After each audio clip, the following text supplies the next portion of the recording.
Halo, selamat datang di channel saya. Semoga semuanya dalam keadaan sehat ya.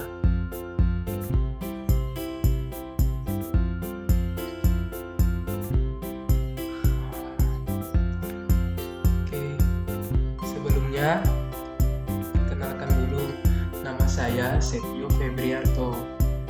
Nomor induk mahasiswa saya 191510065 dan saya berasal dari kelas 4B Kesehatan Masyarakat.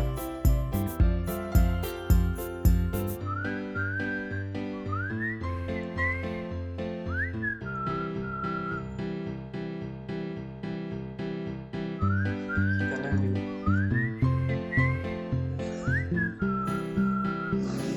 Saya berkuliah di Universitas Muhammadiyah Pontianak.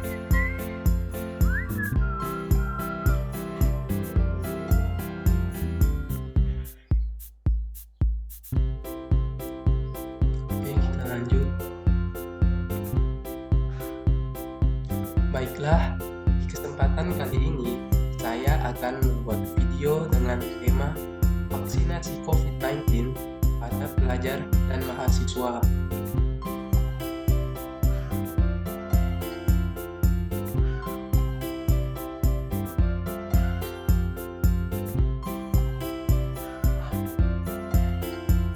Oke, kita lanjut. Mana tugas pembuatan video ini merupakan tugas dari ujian akhir semester mata kuliah praktikum audio visual.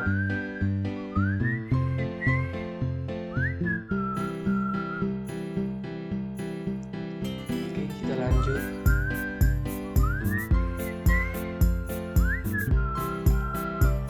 Baiklah, mari kita mulai pembahasan dari video ini. Lanjut.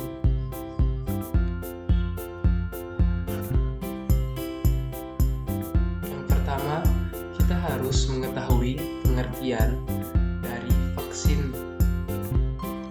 Itu vaksin.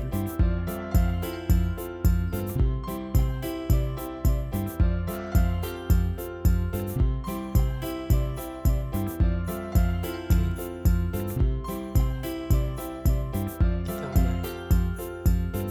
Vaksin adalah zat yang sengaja dibuat untuk merangsang pembentukan kekebalan tubuh dari penyakit tertentu hingga dapat mencegah terjadinya penyakit tertentu tersebut.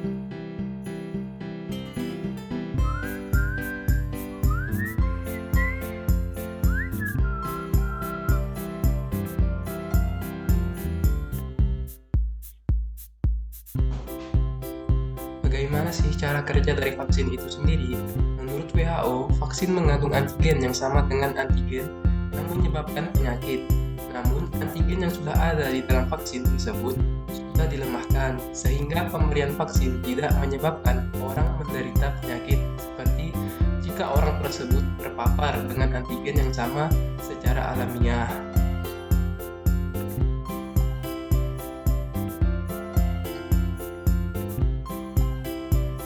Oke, kita lanjut.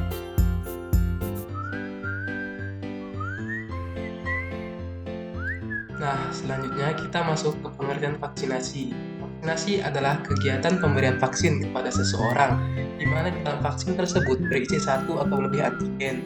Saat vaksin dimasukkan ke dalam tubuh, sistem kekebalan tubuh akan melihatnya sebagai antigen atau musuh. Dengan demikian, sebagai respon adanya ancaman dari musuh, maka tubuh akan memproduksi antibodi untuk melawan antigen tersebut.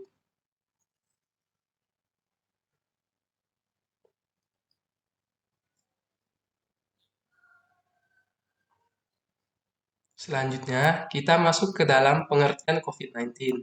Apa itu COVID-19? COVID-19 adalah penyakit yang disebabkan oleh virus Severe Acute Respiratory Syndrome coronavirus 2. COVID-19 dapat menyebabkan gangguan sistem pernapasan, mulai dari gejala yang ringan seperti flu hingga infeksi paru-paru seperti pneumonia.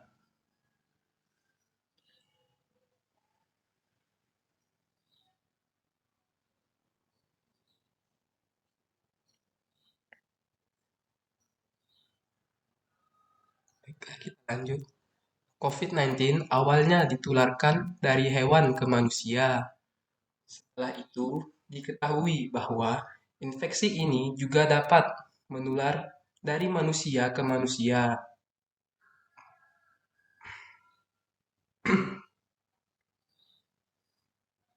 Ini contoh hewannya yaitu berasal dari kelelawar.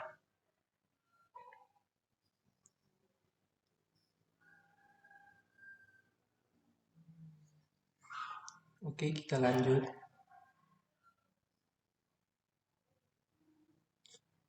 Manfaat vaksinasi COVID-19. Yang pertama, dapat menurunkan angka kesakitan dan kematian akibat dari COVID-19. Yang kedua, dapat membantu melindungi orang di sekitarmu agar aman dari bahaya penularan COVID-19. Yang ketiga, menghentikan penyebaran COVID-19. Dan yang keempat, yaitu membantu melindungi generasi ke depan agar terbebas dari COVID-19. Itu tadi manfaat dari vaksinasi COVID-19. Oke, kita lanjut.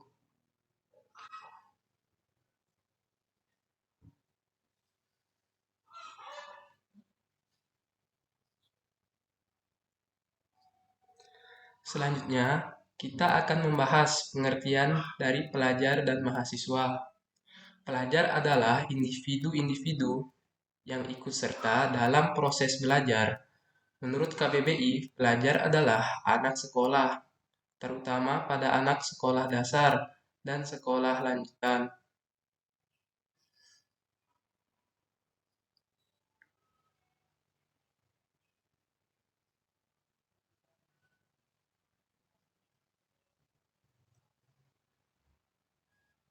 Sementara itu, mahasiswa adalah sebutan bagi orang-orang yang sedang menempuh pendidikan tinggi di sebuah perguruan yang terdiri dari sekolah tinggi, akademi, dan universitas.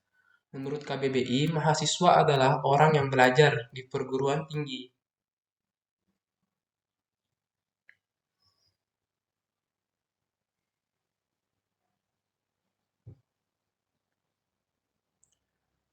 Oke, kita lanjut.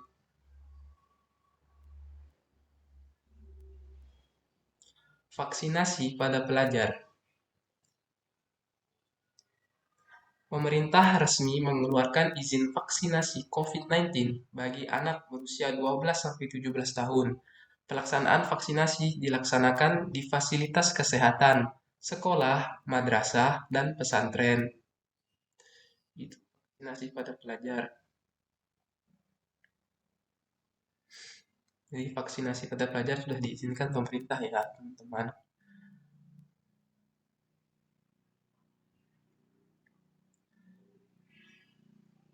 Oke, kita lanjut. Vaksinasi pada mahasiswa.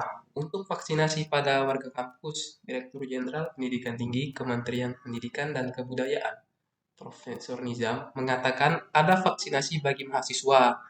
Vaksinasi COVID-19 telah diberikan kepada mahasiswa sejak tahap 1 pemberian vaksinasi, yaitu kepada mahasiswa kedokteran yang sedang menjalani praktik pendidikan di rumah sakit rujukan COVID-19.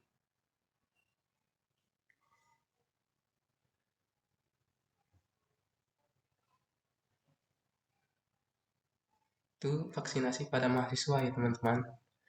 Baik, kita akan lanjut.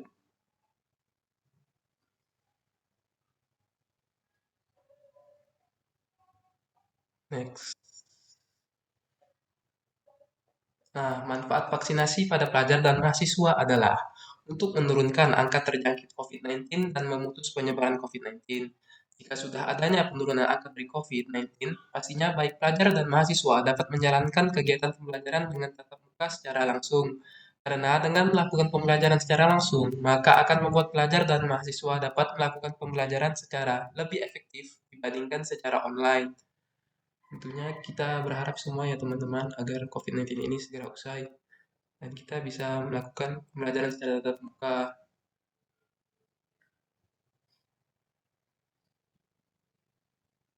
Baiklah, kita lanjut.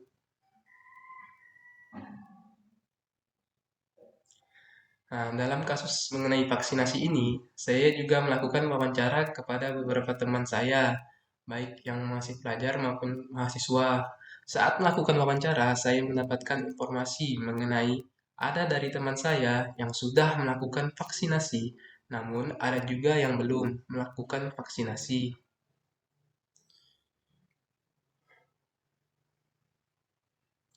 Itu yang saya dapatkan dari hasil wawancara saya pada teman-teman.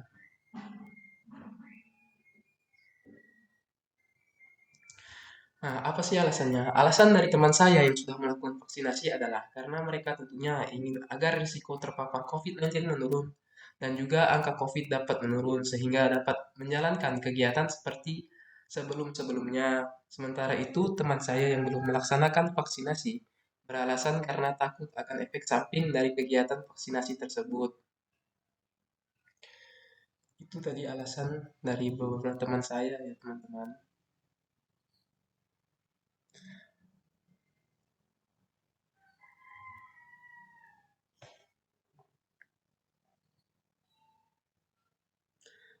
Baiklah, kita lanjut.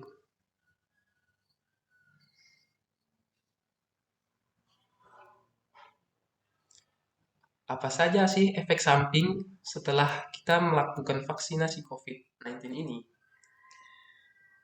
Contoh umumnya, kita akan mengalami kelelahan, sakit kepala, menggigil, demam, dan mual. Itu efek samping yang kita dapat setelah vaksinasi COVID-19.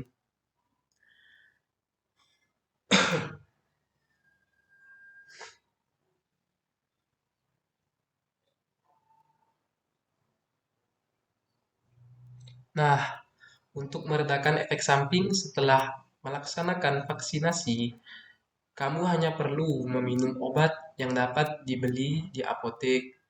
Nah, jika reaksi yang berlebihan atau tidak normal pada tubuh kamu, segera hubungi dokter untuk memeriksa keadaan ya, teman-teman.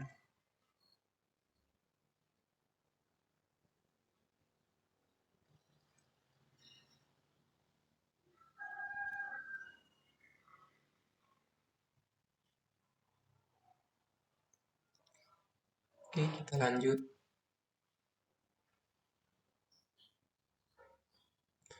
Nah, kesimpulan yang dapat saya ambil dari pembahasan mengenai vaksinasi COVID-19, baik pada pelajar maupun mahasiswa, adalah kita bisa mengakhiri pandemi COVID-19 jika kita bersatu melawannya. Dalam sejarah sendiri, vaksin telah beberapa kali menyelamatkan dunia dari pandemi. Mari bersama kita membantu tenaga kesehatan dan dengan sesama untuk mengakhiri pandemi ini.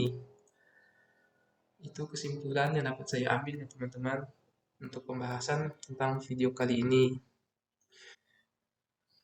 Nah, dengan demikian, berakhirlah sudah pembahasan dari saya. Terima kasih. Mohon maaf jika banyak kesalahan. Assalamualaikum warahmatullahi wabarakatuh.